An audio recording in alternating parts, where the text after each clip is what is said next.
Israel Hamas യുദ്ധമാണെങ്കിലും ഒരു cricket match പോലെ കണ്ട കേരളം ഇസ്രായേൽ ഇറാൻ യുദ്ധത്തെ ഒരു ഫുട്ബോൾ മാച്ച് പോലെയാണ് കാണുന്നത്. ശരി, അവര് ഗോളടിക്കുന്നു, ഇവര് ഗോളി. ഓക്കെ, അതായത് നമ്മുടെ നാട്ടിൽ ഒരു ചൊല്ലുണ്ട്, അമ്മയ്ക്ക് പ്രസവ വേദനയും മോൾക്ക് വീണവായനയും എന്ന് പറയുന്നത് പോലെ ജീവനും കൊണ്ട് നെട്ടോട്ടമോടുന്ന ഒരുപാട് പച്ചയായ മനുഷ്യരുടെ ഇടയിൽ നിന്നിട്ട് അവരനുഭവിക്കുന്ന ഒരു വേദനയും മനസ്സിലാക്കാതെ ഇതിന് കമന്ററി പറയുന്ന നാറികളെ ഉണ്ടല്ലോ, അടിക്കണം.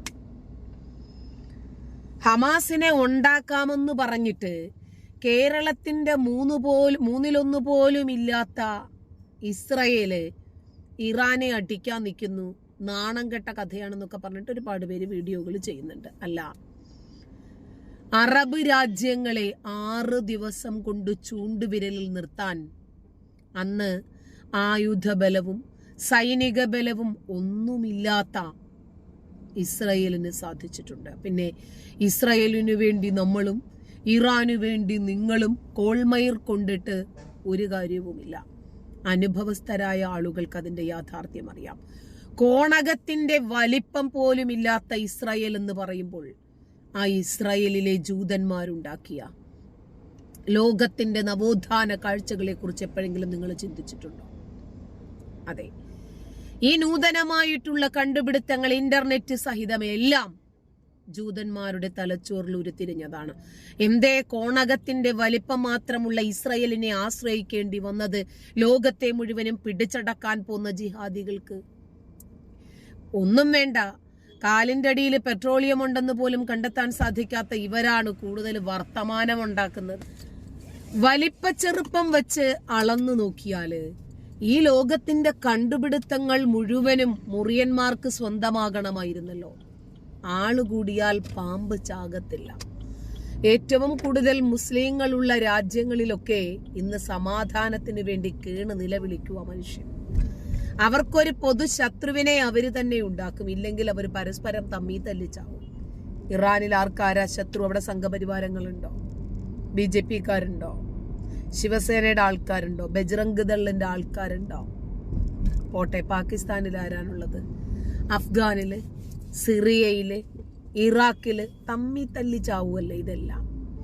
ആത്യന്തികമായി ഇവരുടെ ലക്ഷ്യം നമ്മളും സമാധാനത്തോടെ ജീവിക്കരുത്, അത്ര സുഖത്തിൽ ഒരുത്തനും സമാധാനത്തോടുകൂടി ജീവിക്കണ്ട എന്നുള്ള പിഴച്ച ചിന്താഗതിയാണ് ഇതിന്റെ കാരണം. ഇന്നലെ രവിചന്ദ്രൻ സി ലൈവിലിരുന്ന സമയത്ത് അദ്ദേഹത്തോടൊരു ചോദ്യം ചോദിക്കുവാണ്. കോണവാലിന്റെ വലിപ്പം പോലും ഇല്ലാത്ത ഇസ്രായേൽ അങ്ങ് ഇറാനെ ഉണ്ടാക്കാൻ ഇറങ്ങിയതാ, ഹമാസിനെ അങ്ങ് ഉണ്ടാക്കാൻ ഇറങ്ങിയതാ. ഹമാസിനെയും ഹൂതിയെയും ഹിസ്ബുള്ളയെയും ഉണ്ടാക്കിയിട്ട് തന്നെയാണ് നെതന്യാഹു മടങ്ങിയത്. കണ്ടെയ്നറുകളിലാണ് ഈ നേതാക്കന്മാരുടെ തലകളൊക്കെ വാരിയിട്ട് അവിടേക്ക് പാക്ക് ചെയ്ത് അയച്ചത്. ഒരു കാര്യവുമില്ലാതെ പാവപ്പെട്ട ജൂതന്മാര് ലോകത്തിന്റെ ഏതെങ്കിലും ഒരു കോണിൽ ലോകത്തിന് നന്മകൾ വിഭാവനം ചെയ്ത്, ലോകത്തിന് നൂതനമായിട്ടുള്ള സാങ്കേതിക വിദ്യകൾ വിഭാവനം ചെയ്ത് സന്തോഷത്തോടുകൂടി ജീവിക്കുമ്പോൾ ഇവർക്ക് എല്ലിന്റെ ഇടയ്ക്ക് വറ്റുകുത്തുന്നു. അവര് സംഗീതം ആസ്വദിക്കുന്നു, ഇവരെ കൊണ്ട് സഹിക്കാൻ പറ്റുന്നില്ല.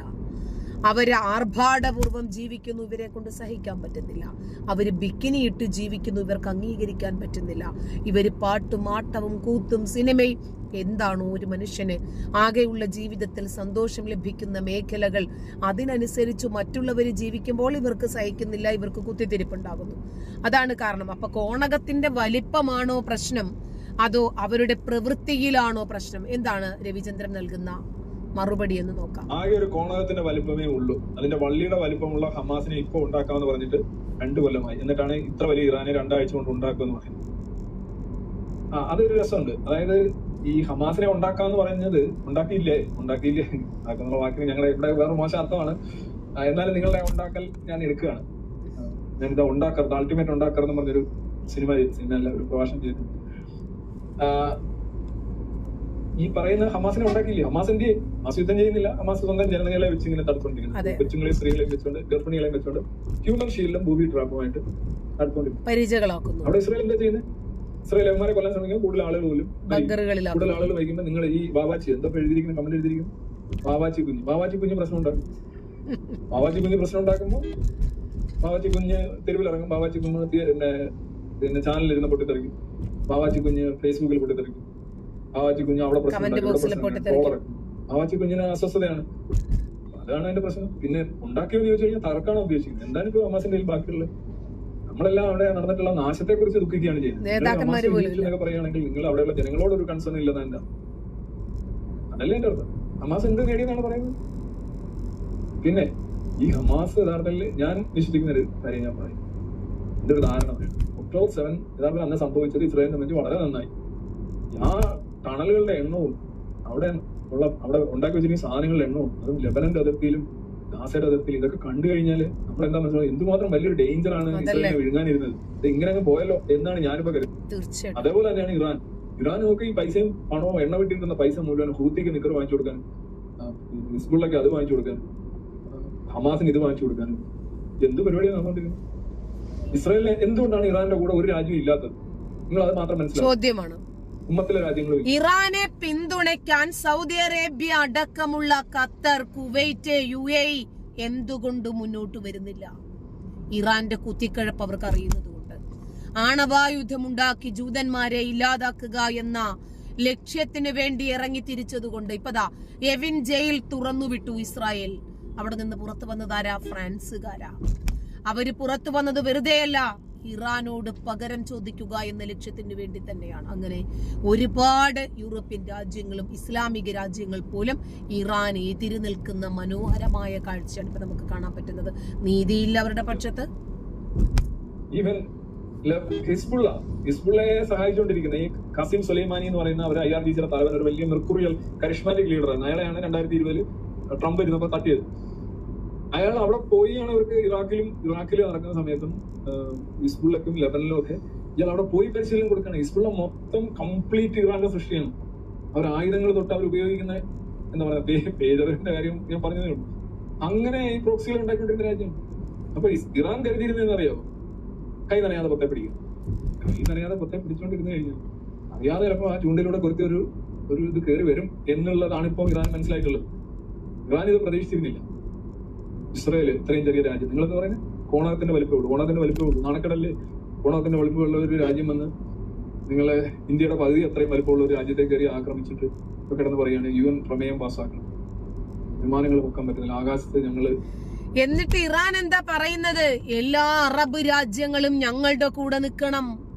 നിങ്ങൾ ആരെങ്കിലും അവരെ സഹായിച്ചു എന്നറിഞ്ഞാൽ ആർക്കാ മുന്നറിയിപ്പ് നൽകുന്നത്? ബ്രിട്ടനും ഫ്രാൻസിനും ജർമ്മനിക്കും ഒക്കെ മുന്നറിയിപ്പ് നൽകുകയാണ്. ആരെങ്കിലും ഇസ്രായേലിനെ എങ്ങാനും പിന്തുണച്ചാൽ പിന്നീട് നിങ്ങൾ നേരിടേണ്ടി വരുന്നത് ഇറാനെ ആയിരിക്കുമെന്ന്. എന്തിനാണ് കീലേരി അച്ചുവാകുന്നത് ഇവര്?